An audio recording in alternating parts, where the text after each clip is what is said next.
Hello. It's been a minute. Yeah, I know.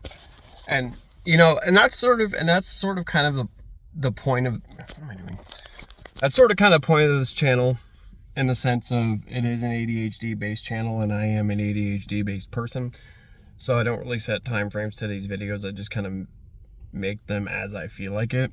So last time I was on here, it was something about a fitness log that I was trying to start, and clearly that went so far. But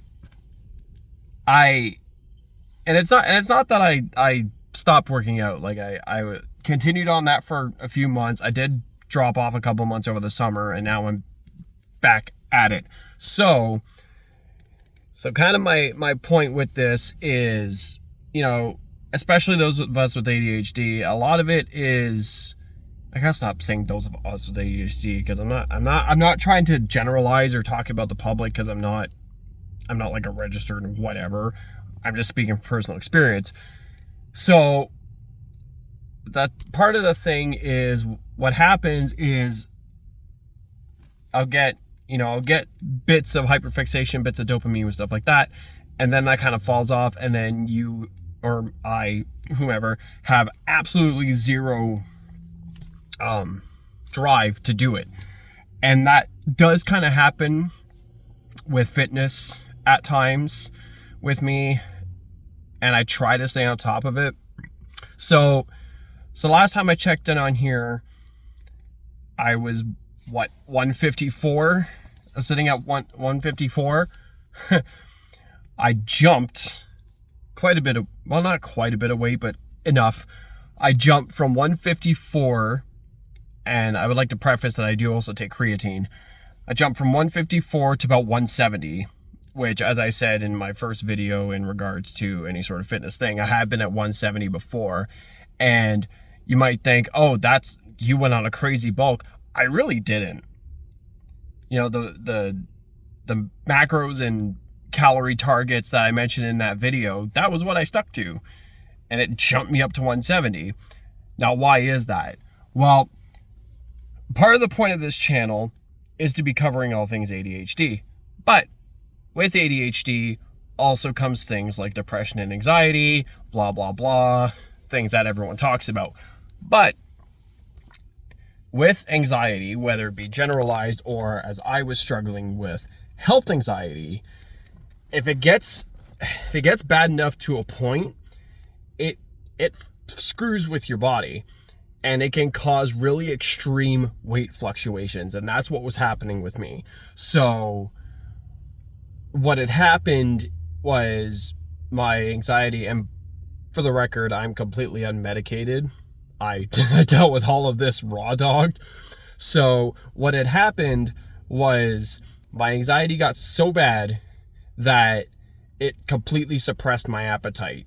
So by the time I recorded that first video about the fitness log, and I said I was at 153, that was actually 4 pounds up from where I ended up. I was sitting at about 149. And I haven't weighed that much in about 8 years. 8 years? 2018, 7, whatever. A long ass time.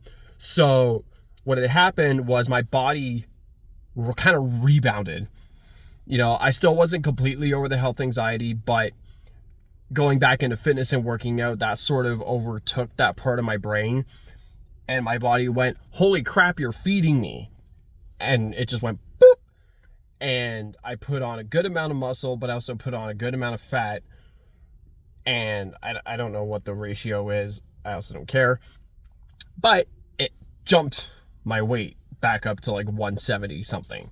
So what I did when I kind of took a break from working out, and it wasn't even that I lost the drive for it, it's that my work schedule's really stupid.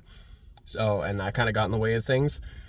So when I took a break from it, I plateaued down to about 167, and that's kind of where I'm sitting at right now. I weighed myself in last night. I'm sitting at 166, and right now I'm kind of on a very slight cut. Not crazy, Not to the point where like I'm starving myself, because no, I like food too much, but I'm on a very slight cut. So what I was saying with when I was at 153 and I said my maintenance calories is 2,500, that's not true. That's not even true at all. Because apparently when someone that weight, your maintenance calories is like 21 to 2,200 or maybe 2,000 calories, which that's not what I was eating. I was eating 25 to 2,700. And I think at one point I got up to 3,000. So like I was on a full-on bulk without actually realizing it. Right now, my cut calorie goal in a day is 2,200 calories. And something important to note when you're on a cut diet, whether it's minor or major or whatever, is you want to up your protein intake a bit. You know, people say, oh, 1 gram of protein per pound of body weight is plenty. I was one of the people that said that. But when you're on a cut diet, especially if you're doing a cut where you're lowering your carbs, the thing that's important to remember is that your body has to pull fuel. Your body needs to energize itself. When you lower your carb intake, carbs are usually what fuel your energy. Like if you're on a bulk or a body recomp or stuff like that, it's your carb intake that's fueling your energy, so that your body during rest, there's that muscle protein synthesis. It takes your protein and puts it into your muscles. When you lower your carb, we're not even incorporating fats in this right now, by the way. So when you lower your carb intake, what happens is that your body's not using all those carbs to fuel your energy, because you're technically depleting it. So what it does is it'll pull from your protein to also fuel your energy. So you need to up your protein intake when you're on a cut. So right now, I'm sitting at 166. I'm on a very slight cut. So my protein intake in a day is anywhere between 170 to 180 grams. I don't know what that equals out to, 1 point something of another per gram per pound of body weight, but it's that little bit extra protein, so that if my body is because right now what's happening is when you're on a cut, you want your body to be pulling the energy from your fat stores, and it'll do that. But again, you need enough protein to continue the muscle protein synthesis, so that the protein's going to your muscles instead of going to your energy. And what happens is that your body just burns the protein, and you don't want it to do that. So that's the whole point of that. So where does this all kind of fit into just everything? Well, I think personally, like, especially for someone with ADHD, like, again, talking about myself here, I think macro tracking and stuff like that for someone with ADHD who is into fitness, I think it's a really good way to not only keep yourself kind of on track with it, but it's also a good way of holding yourself accountable.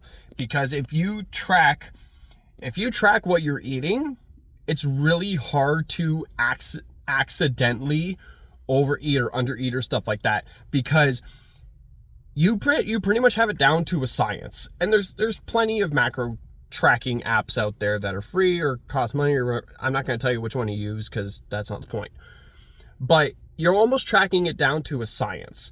And especially when you eat cleaner, it's not that hard to track that stuff. Most things have barcodes. You scan that, it'll pop up what you're doing.